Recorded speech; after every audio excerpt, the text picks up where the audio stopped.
right, ready or not, we're heading into the physiology of how neurons work. Now, this hopefully, if you understood action potentials in the muscular system, right, we talked about that neuromuscular junction, you already have a little bit of a snapshot. So hopefully this isn't quite as crazy as if this was the first time you're hearing it, but we're gonna go ahead and take this step by step. So what we're really interested in here is the resting membrane potential, which if you recall, what we're looking at is across that phospholipid bilayer, right? The idea that we have a difference in charge. And what we end up with is a slight negative charge on the inside. So here they're talking about the resting membrane potential, right? And they're showing a little voltmeter, and it's reading about negative 70 millivolts. Okay. And that number will become important in this chapter, where we kind of just mentioned it in muscle. Now, what we're looking at here, what establishes this resting membrane potential, right, this electrical value, is the different ions that are involved, how they move across that membrane. So if you'll recall, when we're looking at the resting membrane potential, intracellular fluid, right? So this was inside of the cell, this is outside of the cell. Intracellular fluid tends to have more potassium, right? Where extracellular fluid, the major cation, is sodium. Now, each of those fluid pockets is actually pretty electrically neutral. So these charges are actually balanced out by these big proteins that have a negative charge. They call those anionic proteins. And on the outside of the cell, we have the negatively charged chloride ion that's acting as a balance. But we end up, right, so extracellular fluid ends up being electrically balanced, and intracellular fluid ends up being electrically balanced. But right across the membrane, we get this slight difference in charge. And basically what this is going to come down to is, if you recall, one of the big things we talk about the cell membrane is that it is selectively permeable, right? So not even semi-permeable, but selectively permeable, right? Meaning that it allows some things to cross and other things not to cross, and it can change the amount of those things that are allowed to cross. So in this selective permeability, the cell membrane is actually highly permeable to potassium, right? So we talked about those leak channels when we were in the muscular system, and we said there are actually more potassium leak channels, right, than there are sodium leak channels. So the cell membrane ends up being highly permeable to potassium and somewhat less permeable to sodium. Now, here's the thing. If you go back to thinking about how diffusion works, right?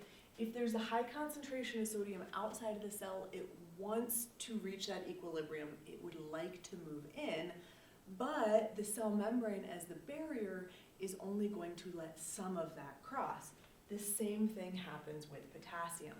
Now we're going to take this up one notch, because what we typically talk about is that chemical gradient, right? That's actually anywhere there's a potassium channel that will let potassium cross, it wants to, because of that chemical gradient, right? It wants to diffuse down that concentration gradient.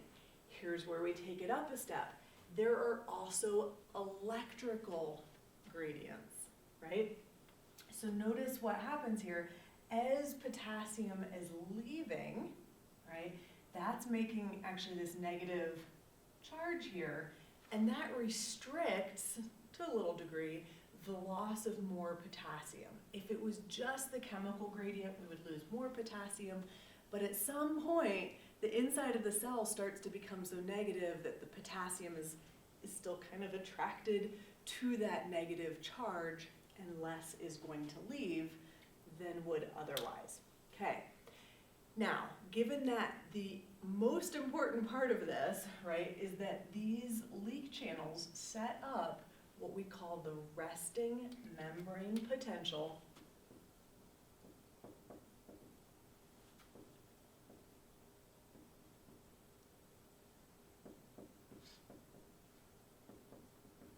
And that value is slightly negative on the inside of the cell membrane. Okay, now this, we'll erase this. This was kind of nice here in figure 12. They spelled this out really clearly for you, but it takes a moment of actually sitting with this image to understand what they're saying, right? So notice they're showing you the chemical gradient and the electrical gradient, right? So potassium wants to move out of the cell according to that chemical gradient, right, down its concentration gradient, but that negative charge, right, the attraction to those proteins is actually helping to hold some potassium in, right? And so they show us that, hey, when it really comes down to it, some potassium leaks out, but because some potassium leaks out, we set up that resting membrane potential. They do make the point, and I think this gets a little bit more confusing, that if they were freely, these cell membranes were freely permeable to potassium, right? Notice here they put the actual channel protein here. Here they said, what if there was no selective permeability? What if it was freely permeable, right? What they're pointing out is that you'd actually still be pretty close, right?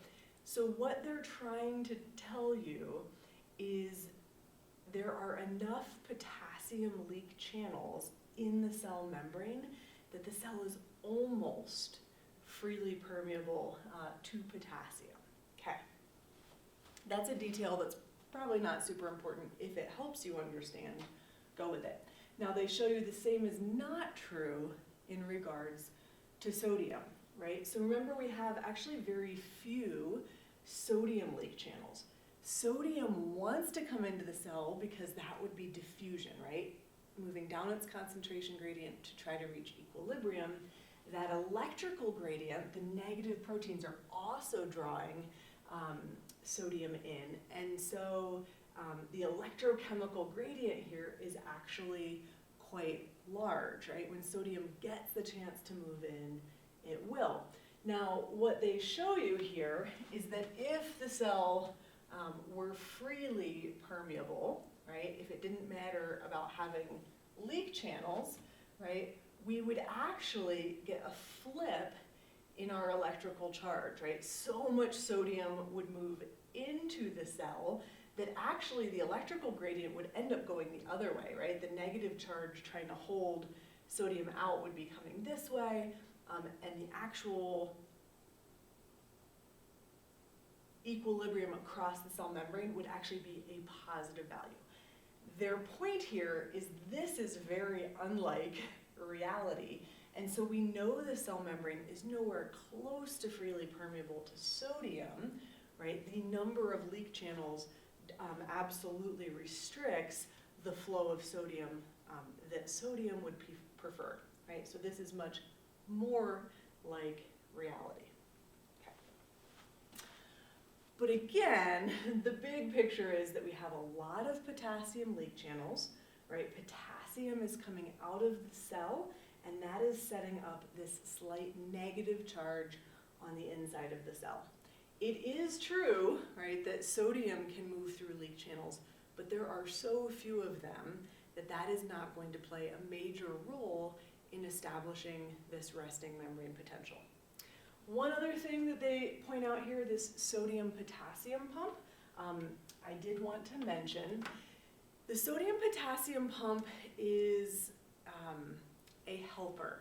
We tend to make a big deal out of the sodium-potassium pump. It's really these leak channels that are establishing the resting membrane potential, but notice what happens. If the intracellular fluid really wants lots of potassium, and the extracellular fluid prefers to have sodium, and actually the intracellular fluid is in charge there, right? The cell, for whatever reason, really does want more potassium. If that potassium is constantly leaking out, right, and a bit of sodium is constantly leaking in, it's like the cell is a boat with some holes, right, and water is leaking, and the cell now, in order to keep those electrical chemical gradients that it wants, in order to function properly, has to sit there and bail the water out of the cell. And so that's exactly what this sodium-potassium pump does, is it tries to maintain the appropriate concentrations. So this transmembrane protein is going to take potassium that has leaked out and force it back into the cell, right? And it is going to take, where are we, sodium that has leaked in and force it back out of the cell, right? To keep those concentrations that the cell wants, right? The easiest way to remember the sodium-potassium pump is if you can remember that potassium is always leaking out and sodium is always leaking in.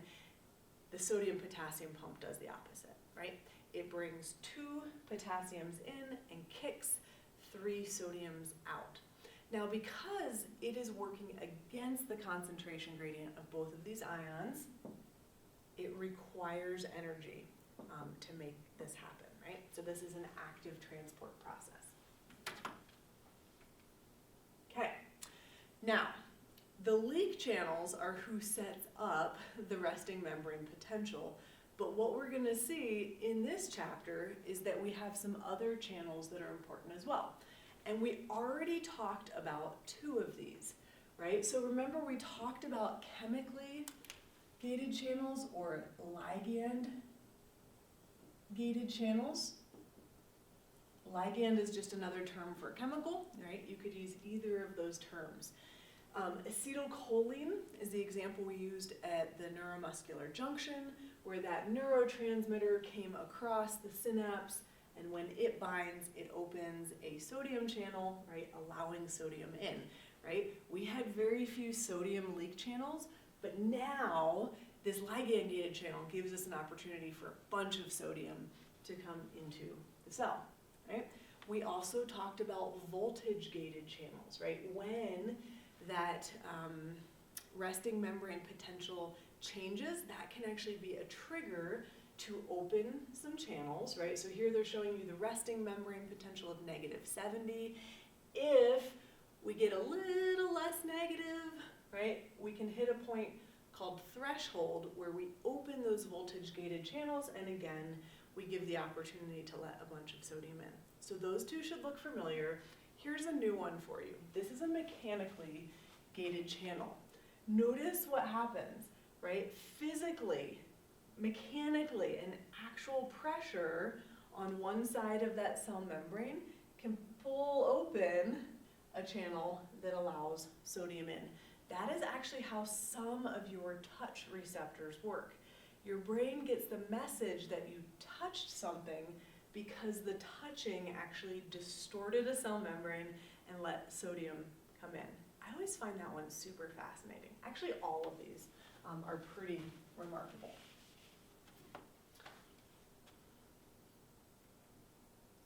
Okay, so what we're looking at then is we can actually then use differences in membrane potential, right, the charge difference across that cell membrane. We can actually use those changes in membrane potential as signals, okay? So what this chart is trying to show you, right, is that resting membrane potential. That resting membrane potential where we have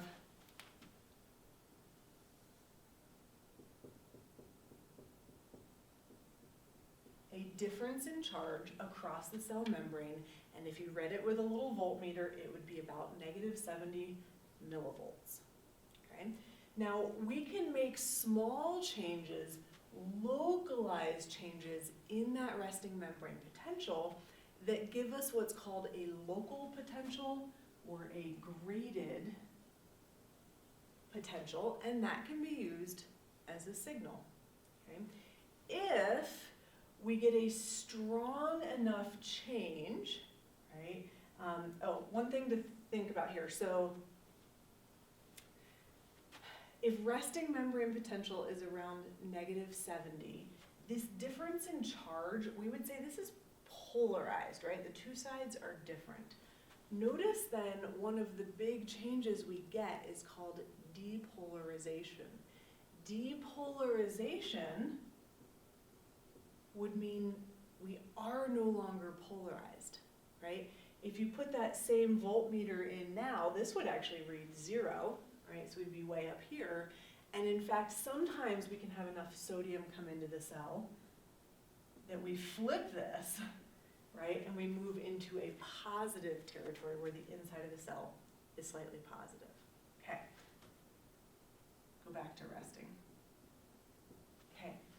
So if we get a strong enough stimulus, which is a strong enough depolarization, right, that we reach what is called threshold, all those voltage-gated channels can open and a bunch of sodium comes in, that is what causes depolarization. So depolarization is caused by an influx of sodium. And can you kind of see that, right? If this is all a bunch of sodium out here, potassium in here, if this is our resting membrane potential, the way to get this to be more positive is to bring that sodium in, right? So that's depolarization. But then when we're done using that as a signal, right, and that kind of signal is called an action potential, right? So we have a local or graded potential, which we'll talk about more, and an action potential. This signal can be used over long distances, right? And the influx of sodium is what causes the depolarization, right? We'll send that down an axon, and it's called an action potential. When we're done with this signal, when we're done with this depolarization, we need to find a way to get that cell back to polarized, right?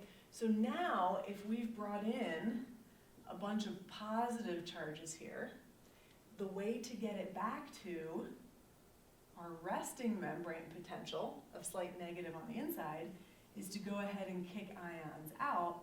And so in this case, it would be potassium ions leaving or exiting the cell that is causing repolarization. This hyperpolarization, basically we have a period of time where maybe so much potassium has left that we actually become a little more negative on the inside of the cell. So it reads a little bit higher, like -72. It's not huge. Okay, so let's look a little bit more about these graded potentials and action potentials, because these are how we're going to use these changes in membrane permeability to create signals. And if you think about this too much, it gets really weird, because your brain, all your memories, you're trying to learn things here in anatomy class, it's all electrical signals being passed from cell to cell. Okay, just another look at depolarization, repolarization, and hyperpolarization. They're trying to show you how those differ from that resting membrane potential. Okay, so here's our two types of signals: graded potentials and action potentials. Now there's a ton of words up here, and so you can hit pause, you can write this all down, and then we'll go through this hopefully step by step in a way that makes sense. What I did is tried to pull out for you the big kind of differences between these two types of potentials, because students tend to get kind of lost in, well, they sound really similar, what's going on here? So graded potentials are going to use ligand-gated channels. Basically what happens, the dendrites and the cell bodies of neurons have those ligand-gated channels where neurotransmitters are going to attach to open, say, a sodium channel, right?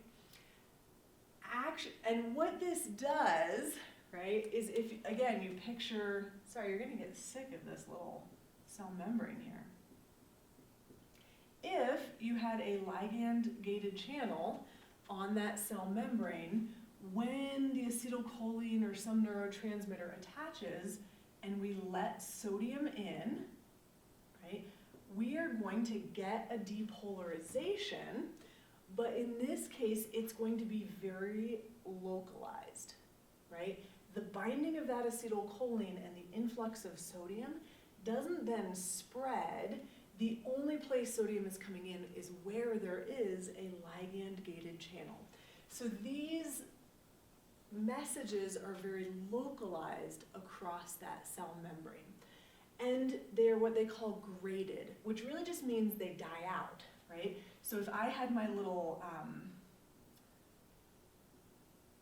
how did they draw that? Little voltmeter over here, right, where I'm polarized, it might read -70, but right here, if I used my little voltmeter, oh my goodness,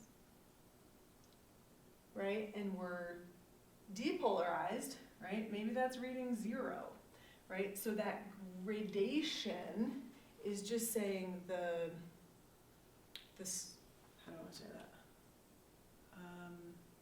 It dies out as you get further and further away. So if I had another voltmeter here, right, maybe it's reading -35. So if you thought about the cell membrane and where the stimulus was applied, you might see a bit of a depolarization there, but it would kind of fall off at some distance along the cell membrane. We can talk about that more if that's not making sense. That's not the world's best drawing, because this is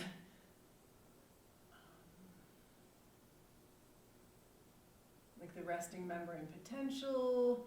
Here's my depolarization, right, and it's kind of dying off. It's graded.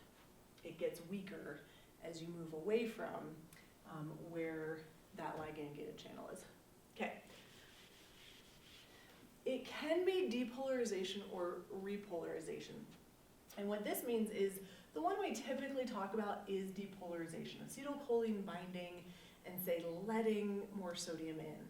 But there are some cases where maybe that channel, a certain neurotransmitter attaches, and we would call this maybe this an excitatory neurotransmitter, maybe we would call this an inhibitory neurotransmitter, where we actually have channels that are opening and letting potassium out. If potassium comes out, right, the inside becomes even more negative. It's hyper polarized, and so that's going to make it harder to trigger another stimulus. Okay. These signals are reversible. As soon as that acetylcholine is removed, as soon as that channel is closed, right, we stop sending the signal. Okay. Action potentials then work a little bit differently. Okay? The big things to keep in mind here, right, ligand-gated channels and local activity. In action potentials, we are now trying to send a message long distance. It doesn't actually have to be long distance. In the brain, some of these distances, I suppose, would be really small. I'm thinking of, say, a skeletal muscle, a neuron innervating a skeletal muscle. You might travel, this action potential might travel a meter, right? Several feet down an axon. It does this because it uses voltage-gated channels. And those voltage-gated channels,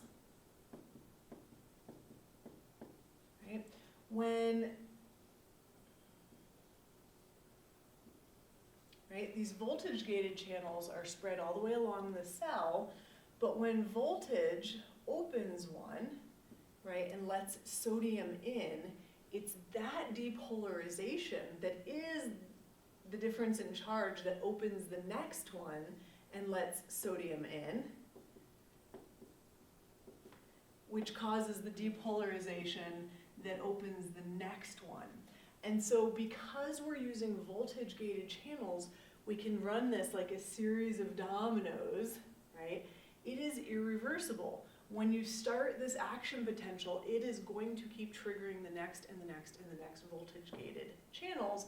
And so it doesn't die out either, right? These channels are actually spaced on the neuron so that it gets opened, opened, opened, opened, and we're sending the same strength charge over the whole length of that axon, right? Where this one we said, hey, as you get away from that ligand-gated channel, it's kind of dying out, okay? These are also always an all or none response. And so what that means is once you open this voltage-gated channel, right, it will trigger the next and the next. The example that they often use with this is like firing a gun.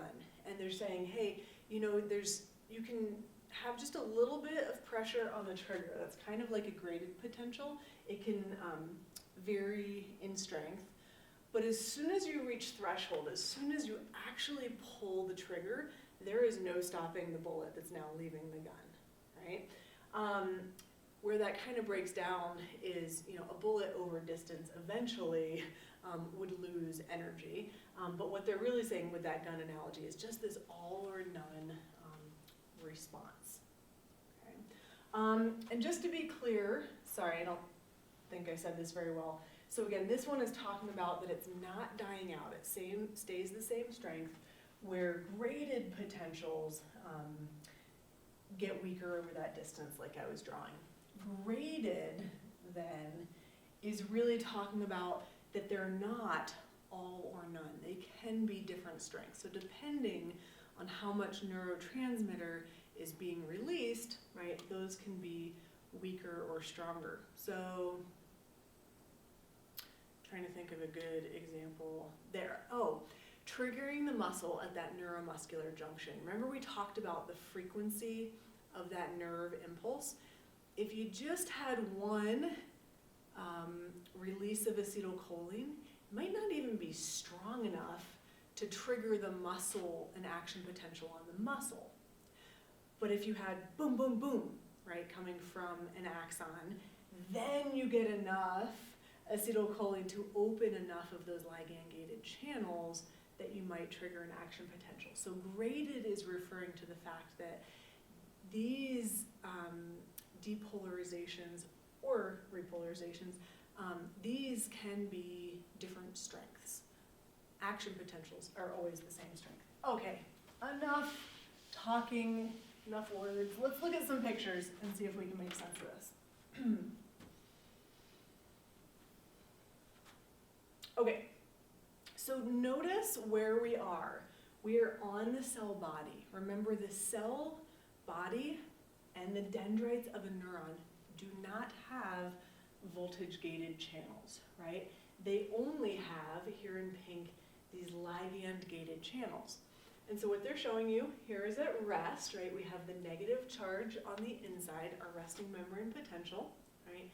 As a message is coming to this neuron, they're saying it's a stimulus, right? As some of these ligand-gated channels are getting open, we're letting sodium ions in. The influx of sodium ions raises our value here. We're getting closer to zero, right? We're depolarizing that cell, okay?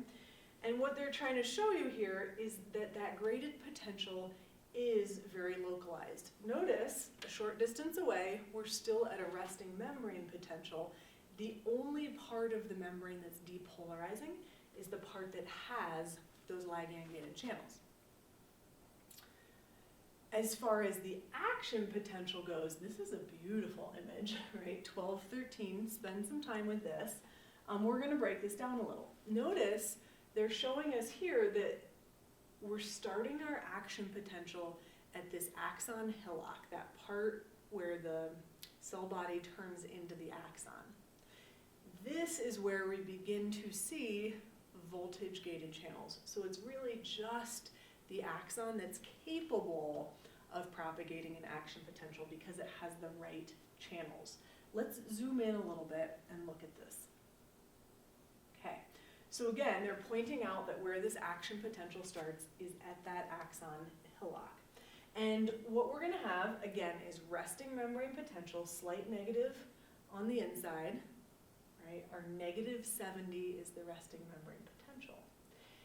As we get depolarization to threshold, so what's happening here is, notice they're showing that local current, that graded potential that's coming from the cell body as it kind of sweeps along here.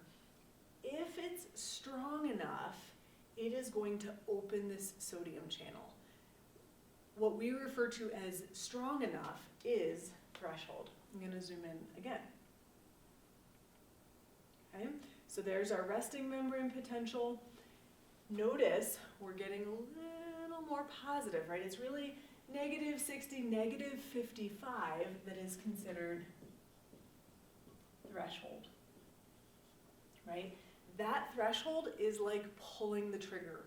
Once it's pulled, we can't stop this action potential, even if we wanted to, right? So we see that sodium channel opening and the influx of sodium. And this sodium comes pouring in. Remember how badly it wanted to move across the cell membrane? And it was the fact that there weren't very many leak channels to allow it. Well, now we have lots of voltage-gated channels. And so check this out. We've gotten so much sodium in here that now we're actually reading a slight positive on the inside compared to the outside, right? So this is depolarization. Okay. Now,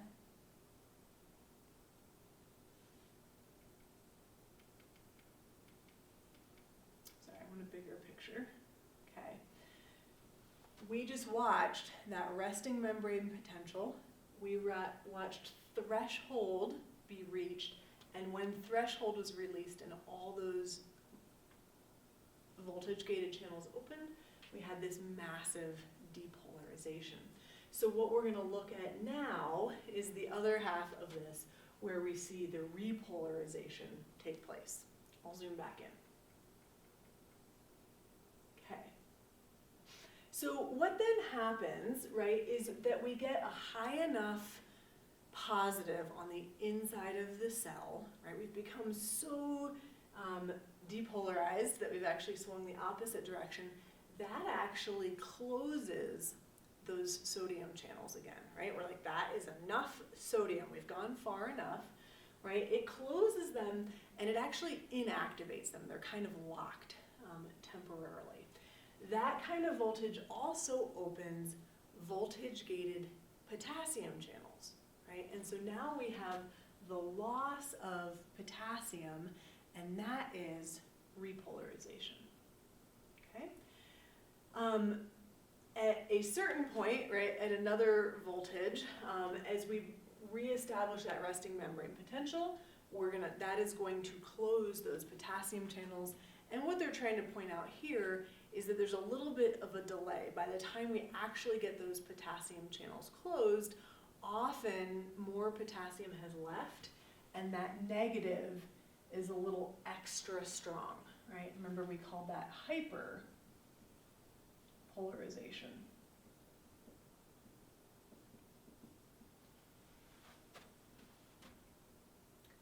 Okay, and then given a little bit of time, sodium-potassium pump, those leak channels, we'll go ahead and reestablish that resting membrane potential. And when I say give it a little time, we're talking milliseconds. All of this is happening really, really rapidly. Okay, so then if you go back to your big picture here, right, over here, they're showing you how this depolarization works, right? And then as far as repolarization, right, it's kind of this half of the frame. This chart, again, tends to be fairly confusing, but it gives us some of this important information. Again, notice this time scale, milliseconds. This is happening really rapidly.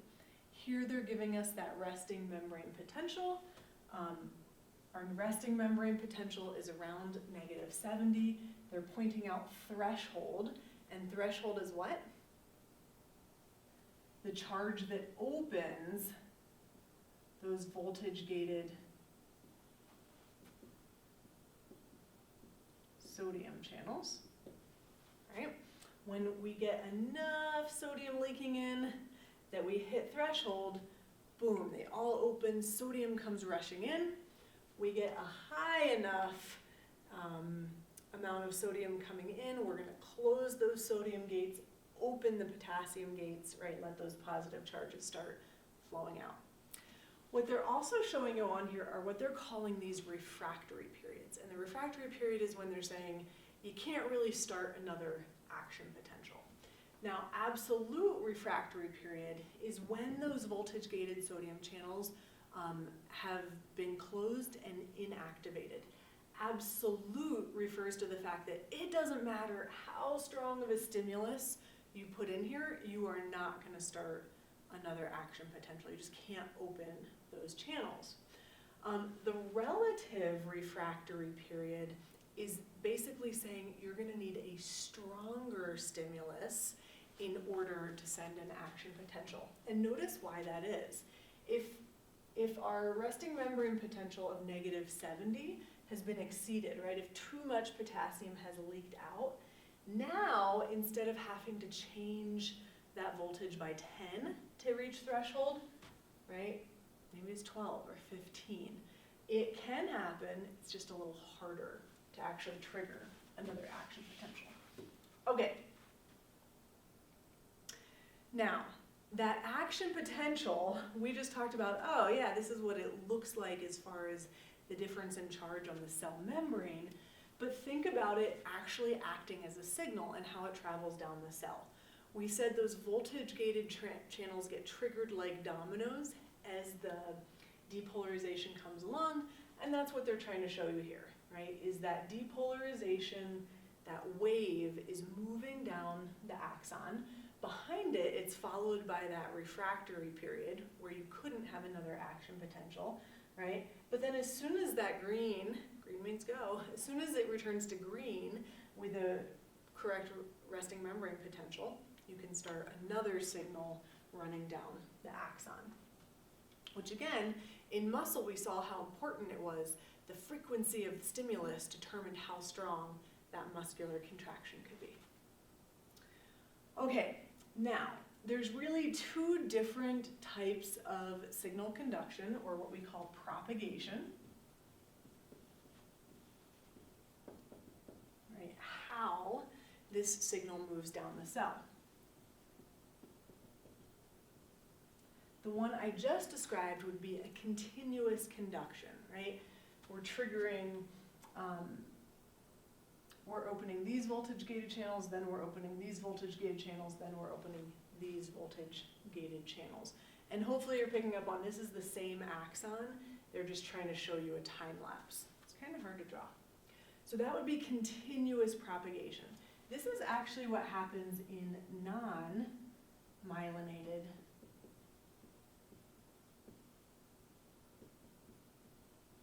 axons. Okay. This is actually slightly slower than what happens, and I shouldn't say slightly, this is slower than what happens in myelinated axons, which is what's called saltatory conduction.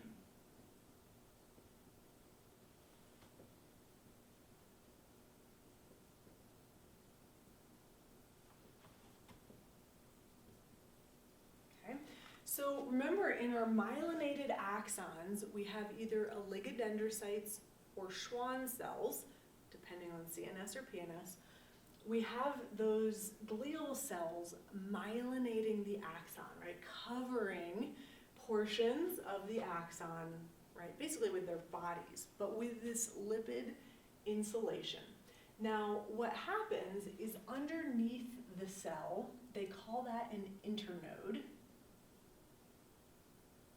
Right, so from here to here would be an internode. And then between the myelin chunks is called a node.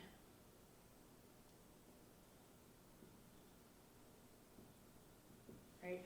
Or the nodes of Ranvier, named after the person who discovered them, right? The thing that happens here, and this is a little counterintuitive, is that you only have the voltage-gated channels at the nodes. And so what happens is we trigger depolarization, and then the ions, the sodium diffuses really rapidly kind of in this insulated space and triggers the next voltage-gated channels at the next node.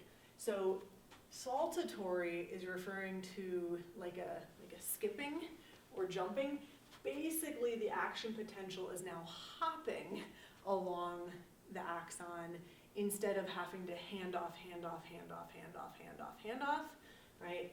It kind of tosses the signal to the next node. And so again, they're showing you these are the same axon, but they're trying to show you now, right, how it kind of skips along from node to node. And so this is actually faster than continuous propagation. Figure 1214 shows you that, again, continuous propagation versus going node to node. Okay, I think the last thing we need to look at is what happens at the synapse, right? How, once that action potential reaches the end of the neuron, what do we do? Okay, so this should look familiar from the muscle chapter. So the end of each axon, and remember we were looking at how they can have telodendria, lots of different branches, but the end of each of those has this synaptic terminal or this synaptic knob, right? There is going to be a space, the synapse or synaptic cleft, before reaching the next cell. Now in the nervous system, we're often talking about neuron to neuron, and so we said those were presynaptic neurons and postsynaptic neurons. But remember, this could be a muscle cell, this could be a gland, this could be adipose tissue. Neurons travel to lots of different cells to send their messages. But what we're going to see in any of these situations is that this synaptic communication means there is a gap between the cells, and so we're going to have to use a neurotransmitter to actually cross that space and bind with the next cell. Now, there are some cells that these signals can go directly between, right, where the cells are actually attached. And I don't know if you recall back in probably chapter 3, it talks about gap junctions. So we actually see what's called an electrical junction in something like cardiac muscle, where all the cells are essentially acting as one. There's not a space between the cells where we have to send this message. Do you recall gap junctions, right? Actual pores between adjacent cells, so those ions can still continue. And so that would lead to this like electrical connection between cells. What we're talking about now is synaptic communication. So there's always this space. Now, the neurotransmitters that cross this space vary. We are primarily talking about acetylcholine, right? That's one of the major neurotransmitters.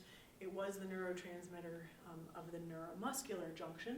Now that we're here in the nervous system, that opens us up to a much wider variety of neurotransmitters, right? Notice that most of these actually are some sort of protein, and you can tell that by the fact that they're containing nitrogen, or the term peptides. You don't have to memorize these groups for me. I'm sure you'll get to do that at some point, right? But some of these you might recognize if you've heard of GABA as a neurotransmitter, or glutamate. Glutamic acid is the same as glutamate. Surely epinephrine, norepinephrine, dopamine, serotonin, histamine are ones that you've heard of, right? Those are categorized as monoamines. And then these neuropeptides, these are a little bit larger, obviously, right? These are made up of multiple amino acids, as opposed to, monoamine kind of tells you it's individual. And some of these, like substance P, this is one of the neurotransmitters that's important in signaling pain. P is for pain. That one's actually kind of interesting. It is a pretty long-lasting neurotransmitter. It's kind of harder to get rid of. And so those pain signals can be sent more or less continuously. Okay, So the video in the muscle chapter kind of went over this, but let's run through this briefly as well. So what they're trying to show you here, right, is that action potential reaching the axon terminal, right, that far end of the axon. And what it's going to do, and I said that in the muscle chapter you didn't have to know this, now you do. When that action potential reaches the terminal, right, so let's do action potential reaches axon terminal, right, that depolarization actually opens voltage-gated calcium channels.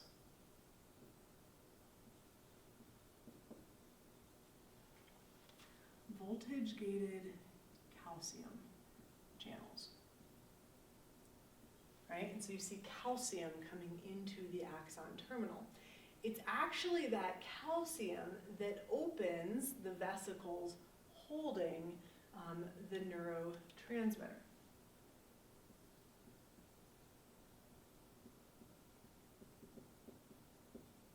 Okay. Number 3 here, they're showing you that that neurotransmitter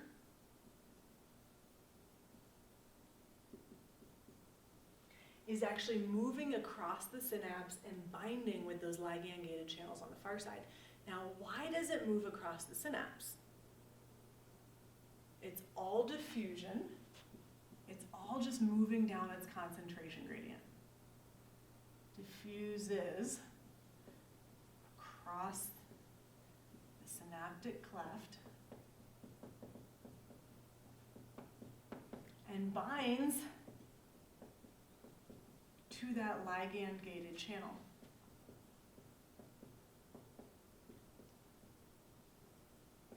Remember, when you open those ligand-gated channels, you are starting what kind of potential? Action potential or graded potential? Graded potential, right? So you'll get an influx of sodium, but it's localized unless you get enough coming in to reach threshold, right? So you've got these graded potentials.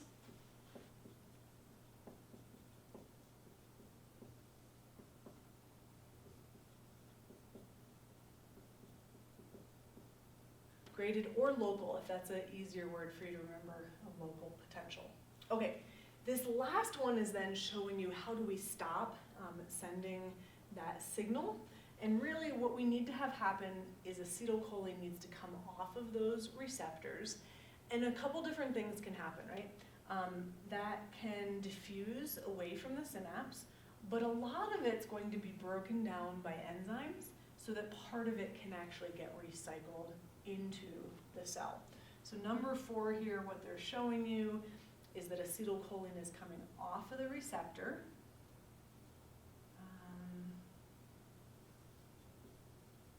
And that would be true for any neurotransmitter.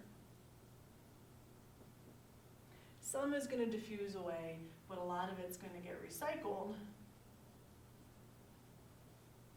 by acetylcholinesterase. This is the enzyme again that's breaking it down, and that choline portion is going to get brought back into the cell and repackaged as acetylcholine. Okay. I'll leave that for now.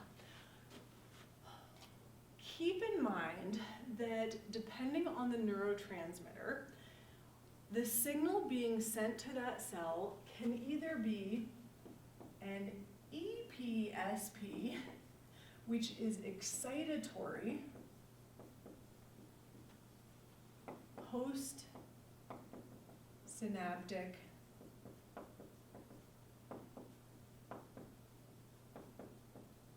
potential. It's excitatory. It means that that difference is getting us closer to threshold, closer to triggering an action potential. The ones we've talked about so far are excitatory, right? When acetylcholine is binding and sodium is coming in, that is bringing us closer to threshold, closer to sending a message. That's an excitatory postsynaptic potential. But particularly as we get more up in the brain, we run into some of these inhibitory postsynaptic potentials. Doesn't that just feel like really big words for this, right? But inhibitory